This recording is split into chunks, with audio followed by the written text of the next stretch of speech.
স্বাগত ডিবিসি সংবাদে। আপনাদের সাথে আছি আমি জান্নাত সাথী। এবার জানাবো খবরের বিস্তারিত। ইচ্ছাকৃতভাবেই অন্তর্বর্তী সরকার নির্বাচন দিতে দেরি করছে অভিযোগ করেছেন বিএনপি মহাসচিব মির্জা ফখরুল ইসলাম আলমগীর। দিনের পর দিন অনির্বাচিত সরকার ক্ষমতায় থাকা ঠিক নয় বলে মন্তব্য তার। আর দ্রুত নির্বাচন দিলেই সব ষড়যন্ত্র ব্যর্থ হবে বলে মনে করেন অন্যান্য রাজনৈতিক দলের নেতারা। জাতীয় গণতান্ত্রিক পার্টি জাকপার আলোচনায় অংশ নেন বিএনপি মহাসচিব সহ সমমনা রাজনৈতিক দলের নেতারা। এ সময় মির্জা ফখরুল বলেন, ইচ্ছাকৃতভাবে নির্বাচন বিলম্বিত করছে অন্তর্বর্তী সরকার। মানুষের একটা ধারণা তৈরি হচ্ছে, আমার নয়, ধারণা তৈরি হচ্ছে যে এই সরকার ইচ্ছাকৃতভাবে নির্বাচন প্রক্রিয়াকে বিলম্বিত করছে। এটা সঠিক নয়, but at the same time এটা মানুষের মধ্যে আশঙ্কার সৃষ্টি হচ্ছে। সভায় নেতারা দ্রুত নির্বাচন আদায়ে রাজনৈতিক দলগুলোকে এখনই ঐক্যবদ্ধ হওয়ার আহ্বান জানান। এই ষড়যন্ত্রকারীরা আরো এমনি ধরনের ঘটনা সংঘটিত করার পায়তারা করছে। দেশের অভ্যন্তরে থেকে, দেশের সীমারেখার বাইরে থেকে একই সঙ্গে যোগ সাজসে এই কর্মকাণ্ডগুলি চলছে।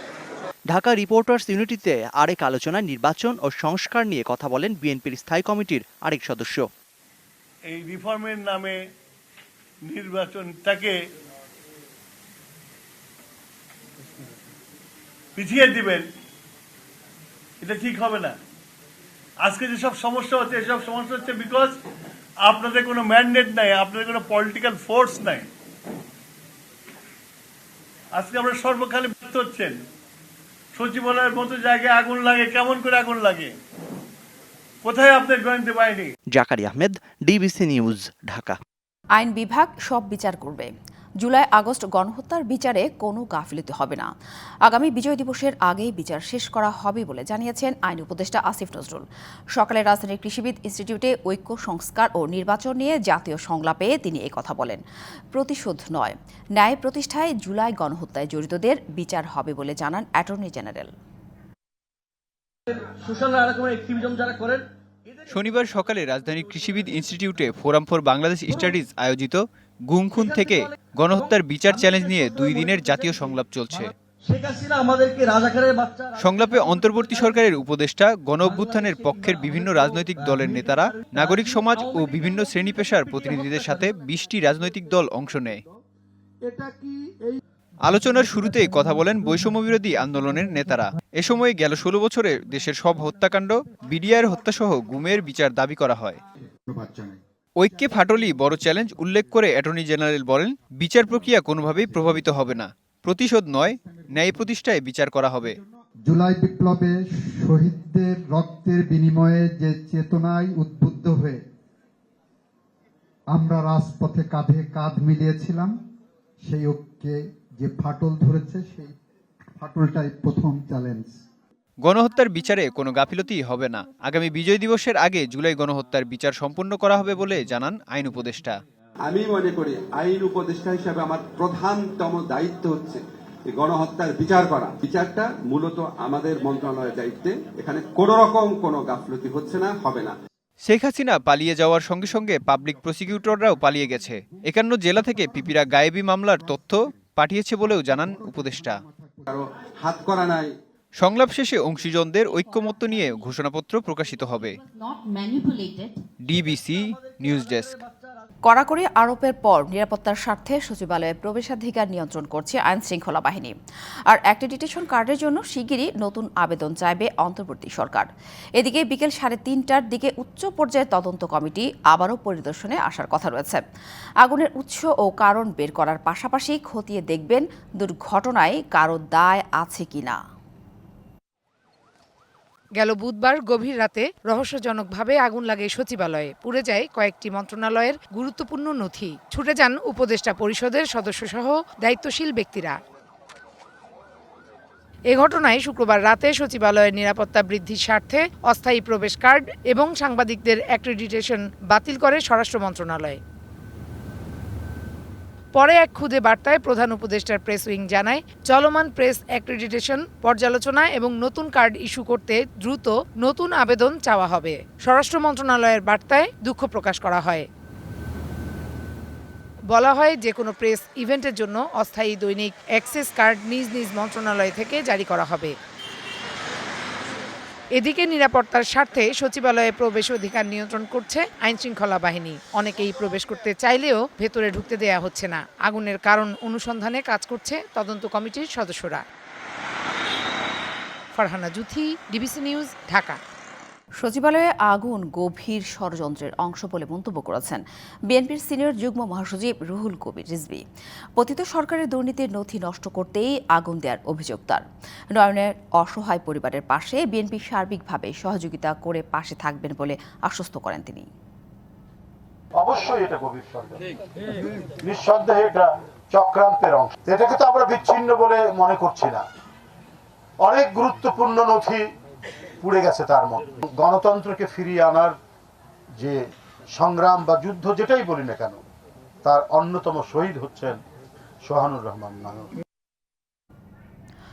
5 আগস্টের 72 ঘন্টা আগেও পুলিশ সঠিক সিদ্ধান্ত নিলে এত প্রাণহানি ঘটত না, এমন মন্তব্য করেছেন ডিএমপি কমিশনার শেখ মোহাম্মদ সাজ্জাদ আলী। যথাযথ সেবাদানের মাধ্যমে পুলিশের হারানো ঐতিহ্য ফিরিয়ে আনা সম্ভব বলেও মনে করেন তিনি। সকালে অবসরপ্রাপ্ত পুলিশ অফিসার্স কল্যাণ সমিতির বার্ষিক সাধারণ সভায় এসব কথা বলেন ডিএমপি কমিশনার। একমাত্র সেবাদানের মাধ্যমেই আমরা আমাদের এই হারানো ইমেজ বা গৌরবকে পুনরুদ্ধার করতে সক্ষম হব। কর্মরত সবাইকে আমি অনুরোধ করব, আপনি যে লেখাপড়া করছেন সাথে সাথে এই শিক্ষা এটাকে নিজের জীবনে সহকর্মীদের জন্য বাস্তবায়নের চেষ্টা করবেন।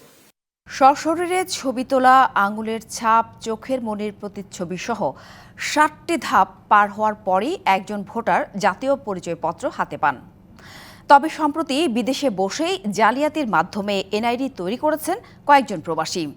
তুলতে হয়নি ছবি, দিতে হয়নি আঙুলের ছাপ, কেবল অনলাইনে আবেদন করেই হয়েছেন ভোটার। কর্তৃপক্ষ বলছে এ বিষয়ে তদন্ত চলছে, জড়িতদের বিরুদ্ধে নেওয়া হবে আইনি ব্যবস্থা। বিদেশে বসে জামালপুরের বকশীগঞ্জ উপজেলার ভোটার হয়েছেন হাসান আহমদ। প্রথম আবেদন করেন চলতি বছরের মে মাসের 4 তারিখে, পরে দ্বিতীয় আবেদন করেন 29 জুন। প্রথমবার না পেলেও দ্বিতীয়বার এনআইডি পান হাসান। হাসানের আবেদন ঘেঁটে দেখা যায় 2 বার ব্যবহার করা হয়েছে একই ছবি, যদিও স্বাক্ষর 2 রকমের। হাসানের মতো অন্তত 42 জন বিদেশে বসেই জালিয়াতির মাধ্যমে হয়েছেন বকশীগঞ্জের ভোটার। তাদের মধ্যে অনেকেরই স্থায়ী ঠিকানা আবার ভিন্ন জেলায়। এছাড়া 21 জন আবেদন করেছেন 9টি ফোন নাম্বার ব্যবহার করে, যদিও সেগুলো ব্যবহারকারী তারা কেউ নন। এ নিয়ে জানতে চাইলে বকশীগঞ্জের সহকারী উপজেলা নির্বাচন কর্মকর্তা জানান, জালিয়াতির ঘটনা ঘটলেও তিনি এ বিষয়ে জানতেন না। আমি যখন দায়িত্বে ছিলাম তখন তাদের এগুলো কার্যক্রম হয়েছে, কিন্তু আমি তাদের কোনো হিয়ারিং নিইনি। এবং তাদের বিষয়ে আমার যে নতুন ভোটার রেজিস্টারে কোনো ধরনের তথ্য নেই, আর এই বিষয় সম্পর্কে আমি অবগত নই। বিষয়টি তদন্তাধীন আছে না। এদিকে বিদেশে অবস্থানকারীরা সশরীরে ছবি ও বায়োমেট্রিক না দিয়ে কিভাবে ভোটার হচ্ছে জানতে চাইলে জাতীয় পরিচয় নিবন্ধন অনুবিভাগের মহাপরিচালক জানান, এ নিয়ে তদন্ত চলছে। ডাটা এন্ট্রি অপারেটর বা ছবি তুলে যারা, এরা মোস্টলি প্রকল্পের জনগণ। তো আমরা এখন বুঝতে পাচ্ছি যে তাদের মধ্যে কেউ কেউ এই সর্বনাশটা করছে এবং কিছু কিছু ক্ষেত্রে করেছে। তো যেহেতু এইটা অলরেডি আমাদের নলেজে এসেছে, যে বা যারা এর সাথে জড়িত ছিল বলে তদন্ত কমিটির কাছে প্রাথমিকভাবে প্রতীয়মান হয়েছিল, তাদের ব্যাংক অ্যাকাউন্ট জব্দ করা হয়েছে। নূপুর মাহমুদ, ডিবিসি নিউজ, ঢাকা। তীব্র শীতে কাঁপছে উত্তরের জনপদ। আজ দেশের সর্বনিম্ন তাপমাত্রা রেকর্ড করা হয়েছে পঞ্চগড়ের তেঁতুলিয়ায় 9.5 ডিগ্রি সেলসিয়াস। টানা 5 দিন ধরে পঞ্চগড়ে চলছে মৃদু শৈত্যপ্রবাহ। এদিকে হিমালয় থেকে আসা হিমেল হাওয়া শীতের তীব্রতা আরও বাড়িয়ে দিচ্ছে। বেলা গড়িয়ে বিকেল হতেই জেলায় শীতের তীব্রতা অনুভূত হচ্ছে। সন্ধ্যার পর থেকে হালকা কুয়াশার দেখা মিলছে। কনকনে ঠান্ডা আর হিমেল বাতাসে ডায়রিয়া, শ্বাসকষ্ট সহ শীতজনিত নানা রোগে আক্রান্ত হচ্ছে বয়স্ক ও শিশুরা। এদিকে চুয়াডাঙ্গায় শীতজনিত রোগের প্রকোপ বেড়েছে। সদর হাসপাতালের বহির্বিভাগে রোগীর চাপ বেশি। অধিকাংশই ঠান্ডা আর সর্দি জ্বরে আক্রান্ত হয়ে হাসপাতালে চিকিৎসা নিতে এসেছে। আবহাওয়া অধিদপ্তর বলছে, জানুয়ারির শুরুতেই আসতে পারে মৃদু শৈত্যপ্রবাহ, আর এতে ছিন্নমূল মানুষের দুর্ভোগ আরও বাড়বে। স্বেচ্ছাসেবী সংগঠন, এনজিও, বিত্তবানরা সহায়তায় এগিয়ে আসলেও তা পর্যাপ্ত নয়, এমনটাই বলছেন ছিন্নমূল মানুষেরা।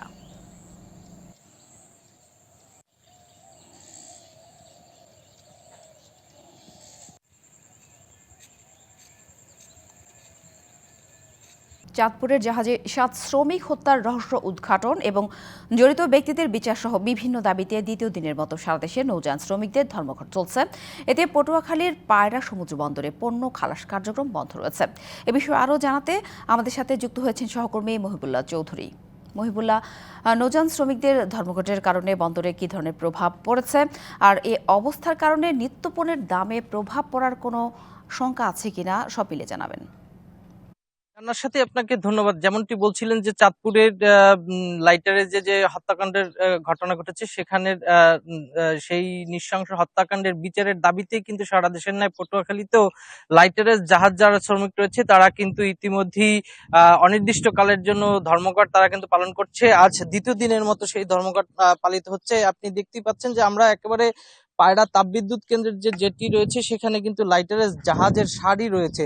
যেহেতু অনির্দিষ্টকালের জন্য ধর্মঘট পালন করছে লাইটারের শ্রমিকরা, সেই কারণে এখানে কিন্তু আনলোড যে পায়রার তাপবিদ্যুতের যে কয়লা নিয়ে এসছে যে সকল লাইটারেজ, সে সকল লাইটারেজের কিন্তু এখন পর্যন্ত বন্ধ কয়লা খালাস কার্যক্রম বন্ধ রয়েছে। যার ফলে এই সমুদ্র পথে বা নদী পথে কিন্তু লাইটারের জাহাজের একটি দীর্ঘ জট তৈরি হয়েছে। তবে নিত্য প্রয়োজনীয় পণ্যের কথা আপনি জানতে চেয়েছেন যে এর প্রভাব কিন্তু নিত্য প্রয়োজনীয় বাজারে পড়বে না। কারণ হচ্ছে যে পটুয়াখালী পায়রায় কিন্তু এখন পর্যন্ত শুধুমাত্র ক্লিংকার এবং যে স্টোন পাথর এগুলোই কিন্তু পরিবহন হচ্ছে। বিশেষ করে পায়রা তাপবিদ্যুৎ কেন্দ্রের মালামালই কিন্তু এই পায়রা বন্দর থেকে শুধুমাত্র পরিবহন হয়, যার ফলে এখানে কিন্তু নিত্য প্রয়োজনীয় দ্রব্যের উপরে এর প্রভাব পড়বে না বলে আমরা জানতে পেরেছি। এখন পর্যন্ত কিন্তু পায়রার দীর্ঘ জট রয়েছে। তবে এই অনির্দিষ্টকালের ধর্মঘট কবে নাগাদ শেষ হবে সেটি কিন্তু জানতে পারিনি। তো পটুয়াখালী থেকে ছিল সর্বশেষ তথ্য। সাথী, ধন্যবাদ মহিবুল্লাহ। বিদায়ী বছরে অন্যতম আলোচিত ছিল শিক্ষা খাত। বিতর্কিত নতুন কারিকুলাম প্রণয়ন সরকার পতনের পর তা বাতিল। পাঠ্য বই থেকে 16 বছর পর বঙ্গবন্ধুর বন্দনা বন্ধ করে যুক্ত করা হয় জিয়াউর রহমানকে। হল ও ক্যাম্পাস থেকে ছাত্রলীগ বিতাড়িতের ঘটনা ছিল আলোচনার কেন্দ্রে।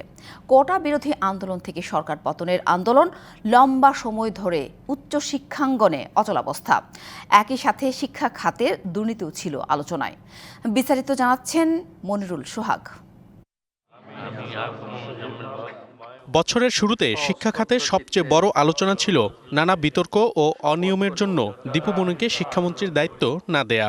আগের মেয়াদের উপমন্ত্রী মহিবুল হাসান চৌধুরী নওফেলকে পূর্ণ মন্ত্রীর দায়িত্ব দেওয়ার বিষয়টিও ছিল দেশজুড়ে আলোচনায়। বছরের শুরুতে আরেক আলোচনার জন্ম দেন ব্র্যাক বিশ্ববিদ্যালয়ের শিক্ষক আসিফ মাহতাব। 19 জানুয়ারি 7ম শ্রেণীর পাঠ্য বইয়ের শরীফার গল্প ছিঁড়ে চাকরি হারান তিনি। সেই আলোচনার ঢেউয়ে উত্তাল হয় সারা দেশের শিক্ষা প্রতিষ্ঠান। বছরের শুরুতেই বড় আলোচনার জন্ম দেয় বিতর্কিত নতুন কারিকুলাম। আওয়ামী লীগ সরকারের প্রণীত নতুন কারিকুলামে ক্ষুব্ধ হয় শিক্ষক অভিভাবকরা। বিরোধিতা করলে সরকারের রোষানলে পড়ে কারাবরণও করতে হয় অনেককেই। বছরের অনেকটা সময় ধরে আলোচনায় ছিল ভিকারুন্নিসা নুন স্কুল অ্যান্ড কলেজ। প্রতিষ্ঠানটির আজিমপুর শাখার শিক্ষক মুরাদ হোসেন সরকারের বিরুদ্ধে যৌন হয়রানির অভিযোগে উত্তাল হয় সারা দেশ। পরে সেই শিক্ষককে বহিষ্কার এবং গ্রেপ্তারও করা হয়। প্রতিষ্ঠানটিতে বয়স জটিলতায় ভর্তি বাতিল শিক্ষার্থীদের ঘটনাও সারা দেশে আলোচনায় ছিল, যা গড়ায় আদালত পর্যন্ত।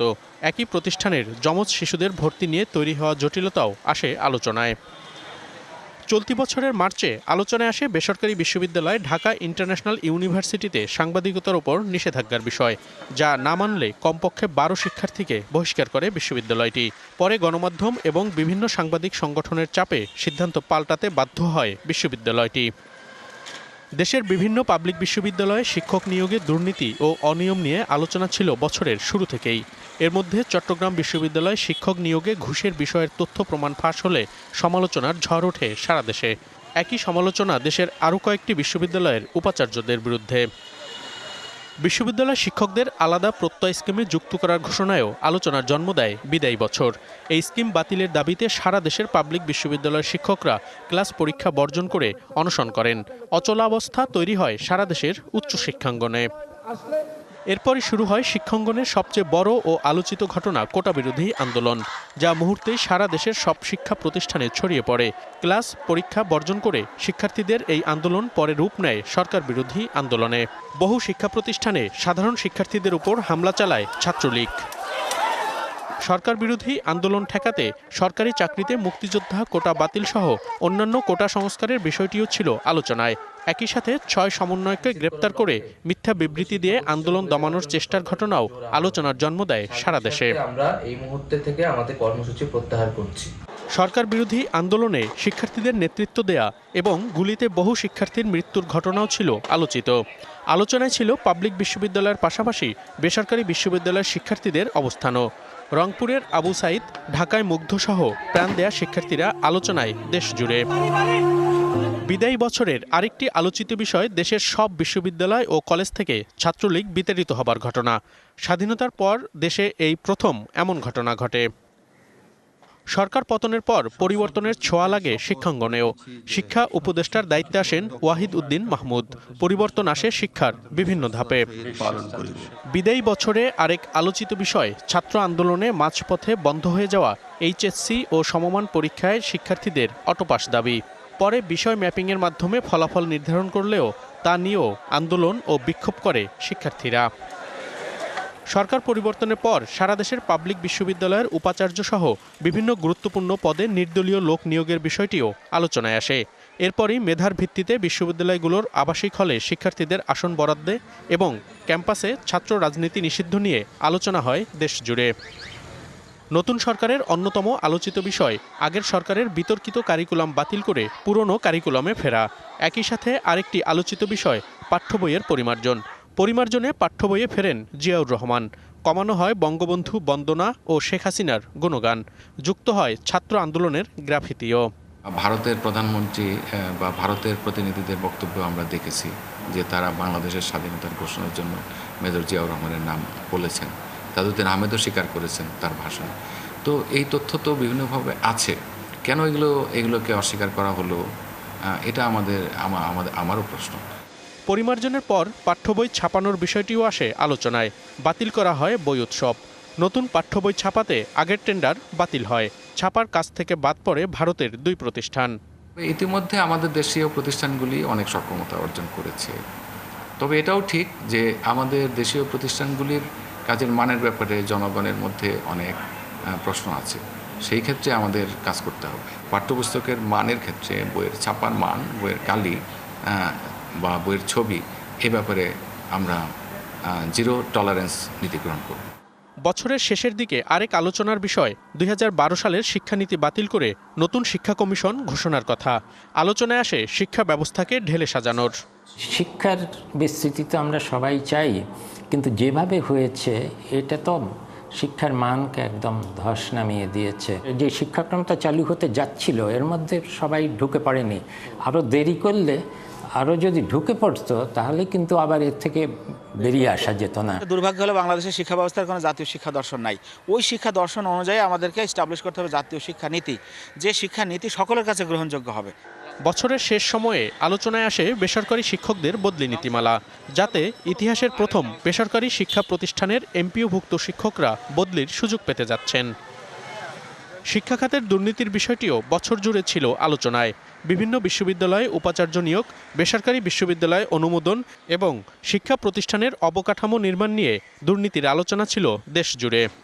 শিক্ষা খাতে এত বিস্তৃতভাবে দুর্নীতি আছে যে এটা তো রাতারাতি ঠিক করা প্রায় অসম্ভব। এটা এই দুর্নীতির ব্যাপ্তি এবং মাত্রা দেখে যে কারো সুস্থ মস্তিষ্কের মানুষের মাথা ঘুরে যাওয়ার কথা। শিক্ষা যেহেতু একটা স্পর্শকাতর জিনিস, যে শিক্ষার মাধ্যমে আমাদের নতুন প্রজন্ম তৈরি হয়, সেখানে যদি দুর্নীতি থাকে তাহলে ওই শিক্ষক এবং ওই শিক্ষার্থীরা কিভাবে আমাদের নৈতিক মানবিক মানুষ হয়ে গড়ে উঠবে সে ব্যাপারে কিন্তু আমাদের যথেষ্ট সন্দেহ রয়েছে।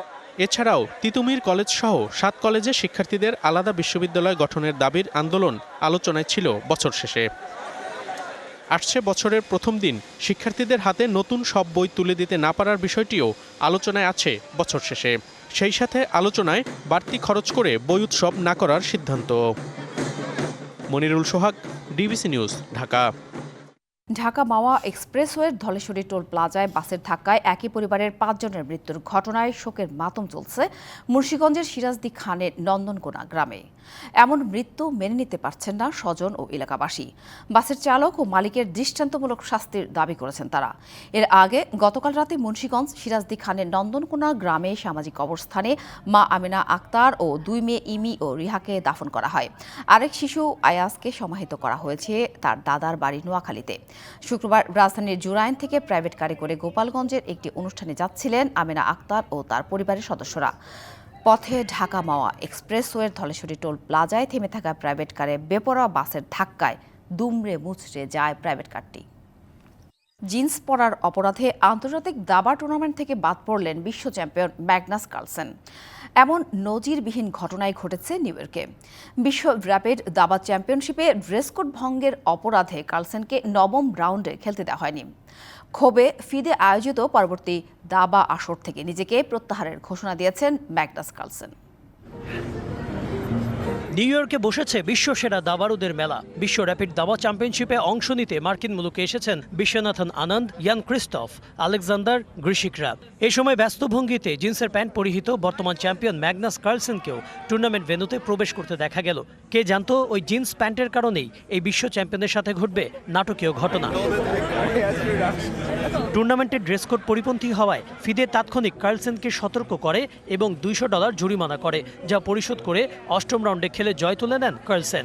9ম রাউন্ডের আগে তাকে আবারও পোশাক পাল্টানোর জন্য বলা হয়, কিন্তু তিনি রাজি হননি। এর ফলে ওই রাউন্ডের খেলায় তাকে রাখা হয়নি এবং বাক বিতণ্ডার এক পর্যায়ে কার্লসেনও সস্ত্রীক বেরিয়ে যান ভেন্যু থেকে। ওয়ার্ল্ড র্যাপিডে 5 বার এবং ব্লিটজে 7 বারের চ্যাম্পিয়ন কার্লসেন একটি জিন্সের কারণে টুর্নামেন্ট থেকে নাম প্রত্যাহার করে নেওয়ার বিষয়টি মেনে নিতে পারছেন না তিনিও। দায় চাপালেন বিশ্ব দাবা নিয়ন্ত্রণ সংস্থা ফিদের ওপর। আমি দুঃখ প্রকাশ ও জরিমানা পরিশোধ করার পরও ওরা আমাকে ক্রমাগত চাপ দিয়ে যাচ্ছিল। আমি বলেছিলাম পরের দিন আমি প্যান্টটি পাল্টে আসব, কিন্তু তারা বলেছে তোমাকে এখনই পাল্টাতে হবে। আমার জন্য এটা নীতিগত ব্যাপার, তাই বিষয়টি এই পর্যায়ে এসে দাঁড়িয়েছে। এই ঘটনার পর কার্লসেনের পক্ষে বিপক্ষে আলোচনা উঠেছে। অনেকেই বলেছেন টুর্নামেন্টের চ্যাম্পিয়নের প্রতি কিছুটা হলেও সহানুভূতিশীল হতে পারত আয়োজকরা। এই ঘটনার পর সোমবার থেকে শুরু হতে যাওয়া ওয়ার্ল্ড ব্লিটজ চ্যাম্পিয়নশিপ থেকেও নিজেকে সরিয়ে নিয়েছেন এই 5 বারের champion. Kanak Mahmud, DBC news desk. সংবাদে এ ছিল এখনকার মতো। ডিবিসি নিউজের সংবাদগুলো পড়তে ভিজিট করুন dbcnews.tv আর ভিজিট করুন ডিবিসি নিউজের ফেসবুক পেজ এবং ইউটিউব চ্যানেল। ডিবিসির সঙ্গেই থাকুন।